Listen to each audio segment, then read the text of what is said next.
Okay, so here we are again, still making videos from old trips before COVID.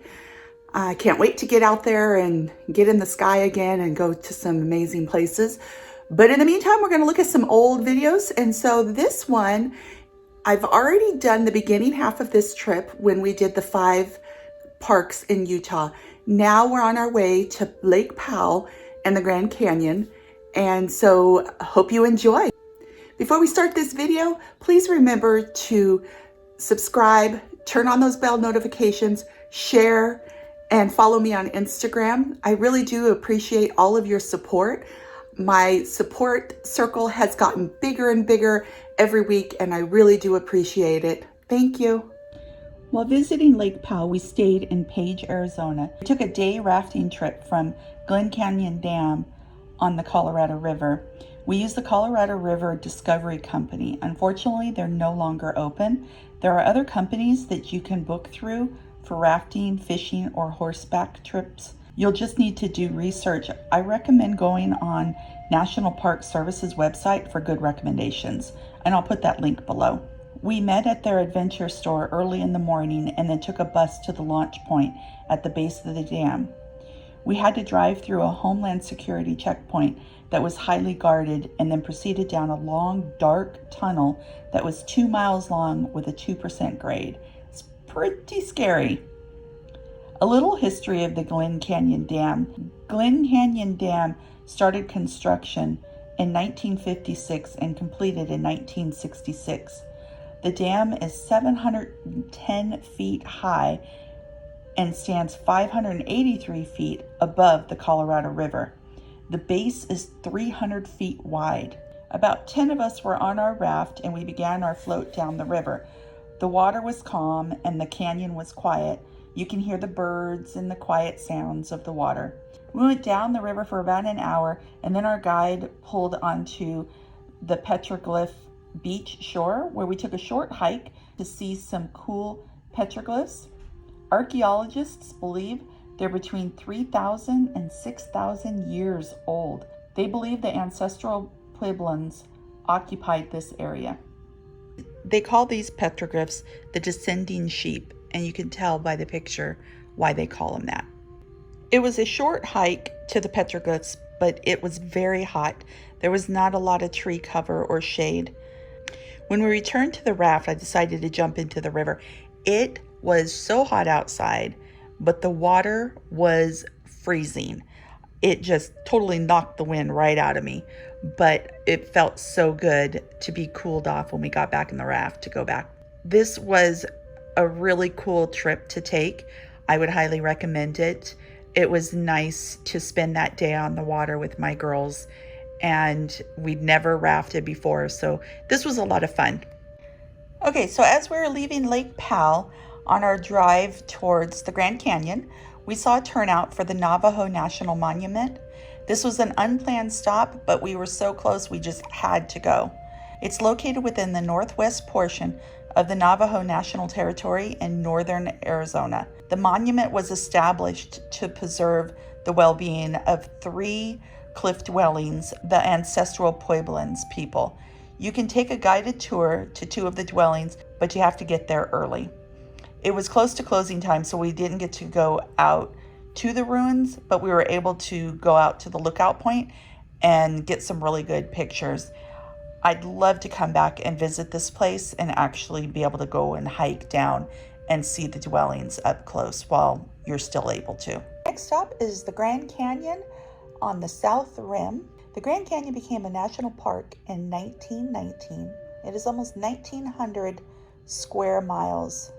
As we entered the park, we came upon this massive bull elk.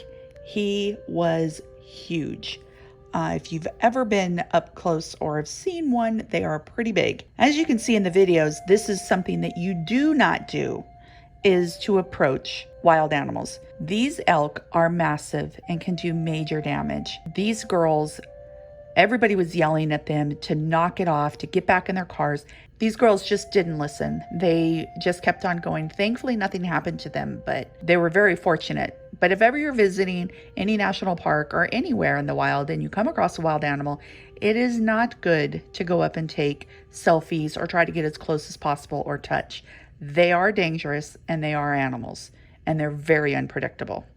So be safe. We did a quick stop at the watchtower before heading to our cabin. One of my favorite stops at the Grand Canyon is this area, the Watchtower, also known as the Indian Watchtower at the Desert View. It is 70 feet tall, built of massive stone located on the south rim of the Grand Canyon. It's located approximately 20 miles east of the Grand Canyon Village. It's a 4-story structure built in 1932, designed by an American architect, Mary Cotler, who is an employee of the Fred Harvey Company. She designed many of the buildings in the Grand Canyon. I'll talk about more of those buildings later in the video. You are able to go inside the tower and take the stairs to the top. It also has an amazing shop inside with some local art. This is a great stop, beautiful pictures, amazing view overlooking the Grand Canyon. This trip, we stayed at the Bright Angel Lodge. The lodge is a hotel/cabin at the south rim of the Grand Canyon. The first accommodations was built by James Thorver in 1896. In the 1930s, the lodge needed to be renovated, and Mary Cotler then took over the renovations. She also built Hermits Rest and Lookout Studio. She wanted to use some stone as she did for the other buildings, but Park Services vetoed the use of so many rocks. We got a 2-room cabin. One room had 2 queen-size bed, and then like the seating area had a fold-out bed. It was located so close to the rim. It was like a 2-minute walk looking over the rim right at the Bright Angel Trailhead. I highly recommend this location. Taking in this magnificent view. Took a lot of pictures with the girls. They had a lot of fun.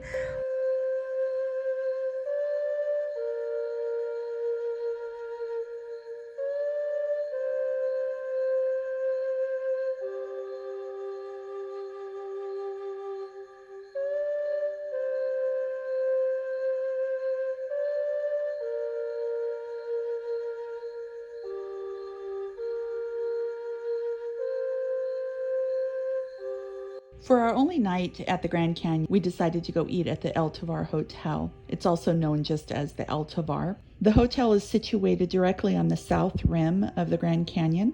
It opened in 1905. It was established as providing high-level comfort and luxury. It was the first of its kind in high luxury, offering accommodations so close to the park.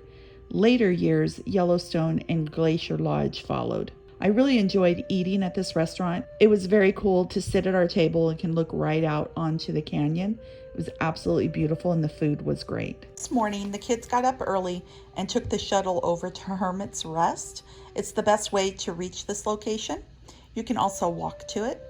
Hermits Rest is a structure built in 1914 at the western end of Hermit Road at the South Rim. The location was named after Louis Boucher. He was a Canadian-born prospector who staked claims to this area. With help, he carved out the Hermit Trail, but mostly he lived alone, hence the name Hermit. Mary Coulter was commissioned to build Hermit Rest as a rest stop for tourists on coaches that was operated by Fred Harvey Company on their way to Hermit's Camp, which is now closed. This magnificent stone fireplace overpowers the inside. Stunning. One of the pictures I want to share, when the girls were young, they were able to visit the Grand Canyon, and we got a good picture of them sitting on the canyon. Then we replicated that photo. Our last stop before leaving the Grand Canyon is to turn in our Junior Ranger program book. This is something that I love to do at all national parks, and the kids have been doing it for years. All 5 of us became Junior Rangers. You're never too old to be a Junior Ranger. It was pretty cool because we also received the 100th anniversary of National Parks badge. That was pretty cool. In the early 90s, I took a mule ride into the Grand Canyon. We went down the Bright Angel Trail and we stopped off here at Indian Flats and then went down to Plateau Point and came back up. I don't have a lot of pictures. They wouldn't allow us to have our camera out while we were on the mule ride, but I got a few.